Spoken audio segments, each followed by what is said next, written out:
Retornamos a la transmisión del tercer canal, La Voz de los que no tienen voz. Seguimos intentando restablecer la comunicación con el exsecretario de Salud de Bogotá, Jaime Urrego, para hablar del tema, como lo habíamos prometido en redes sociales, para hablar del tema de recomendaciones para salvar el San Juan o excusas para tumbar el San Juan. Estamos y cambiamos de tema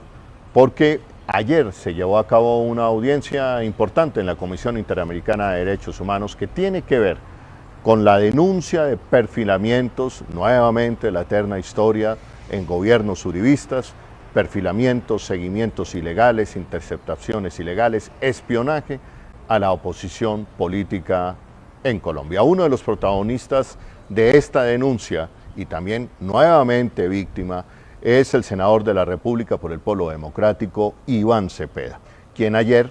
presentó duras denuncias sobre el método, la forma, las víctimas de este perfilamiento, nuevo perfilamiento,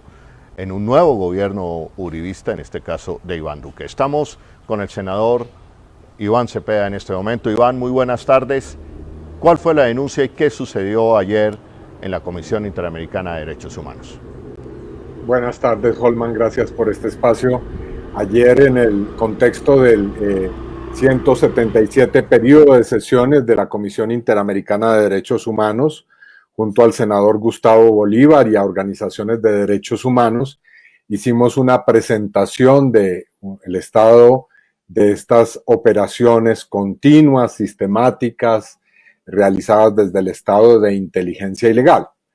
Yo pasé revista a 5 operaciones en los últimos 6 años que han tenido lugar y en las que lamentablemente pues he estado siendo blanco de precisamente esas operaciones, como muchos de nosotros. Tú también has estado en esas circunstancias y muchos periodistas, magistrados y magistradas de la Corte Constitucional, la Corte Suprema, periodistas nacionales, extranjeros, miembros de organizaciones de derechos humanos, sindicalistas, congresistas o líderes de oposición, líderes sociales, en fin, una lista muy larga de personas. Entonces pasamos revista a cada una de esas operaciones y especialmente a la última de ellas, que se ha conocido como la de las carpetas secretas u operaciones de perfilamiento, en la que aparecen una serie de métodos en los que se emplea tecnología de punta para realizar distinta clase de intromisiones en las comunicaciones privadas de más de 130 ciudadanos y ciudadanas. Una vez que presentamos ese estado alarmante de cosas, el gobierno hizo sus intervenciones, no solamente lo hizo la Cancillería, sino también pues estuvo presente la Fiscalía, la Procuraduría, pero el balance general es realmente tétrico porque no hay ningún resultado en materia de responsables de estos hechos tan graves que, como se sabe, en esta oportunidad están en cabeza del Ejército Nacional, que tenía un batallón de ciberinteligencia dedicado a estas operaciones. Iván, el DAS desaparece, pero el actuar ilegal de seguir perfilando, interceptando, espiando de manera ilegal a la oposición no desaparece y parece ser un sello un ADN de los gobiernos uribistas. No, eso es un componente, digamos, orgánico de las políticas de la llamada seguridad democrática. Es más, un asunto que hemos denunciado es que hay una especie de puerta giratoria y entonces hay oficiales del ejército o de la policía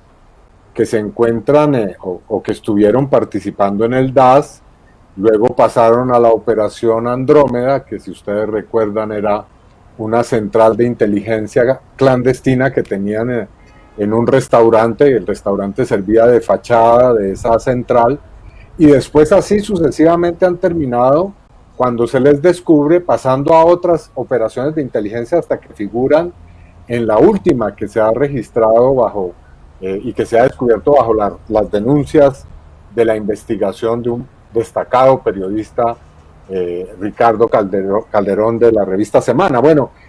todo ese es el panorama de muchas personas que estuvieron en el DAS y que siguen o han seguido trabajando permanentemente en estas operaciones, e igual las víctimas, es decir, ahí en ese listado de personas, pues estamos quienes hemos estado siendo blanco de todas y cada una de esas operaciones hasta el presente. Iván, para terminar, hoy en el tercer canal estamos posicionando, moviendo el siguiente hashtag. Las peleas de Uribe son, para usted, senador Iván Cepeda, las peleas de Uribe son ¿qué? Bueno, son parte de su proyecto de convertir a nuestro país en un estado autoritario en el cual siga imperando la impunidad, las mafias en el gobierno y pues se siga desarrollando un modelo económico absolutamente discriminatorio y desigual. Ahora, habría que decir también cómo terminan las peleas con Uribe. Bueno, muchas veces terminan para quienes tienen el valor civil de darlas, pues en situaciones muy, digamos, muy desagradables o realmente terribles, que han contado pues incluso con casos en los que esos contradictores terminan muertos. Cepeda, pues gracias por estar nuevamente aquí en el tercer canal, La Voz de los que no tienen voz. Muchas gracias, Holman, por este espacio, como siempre.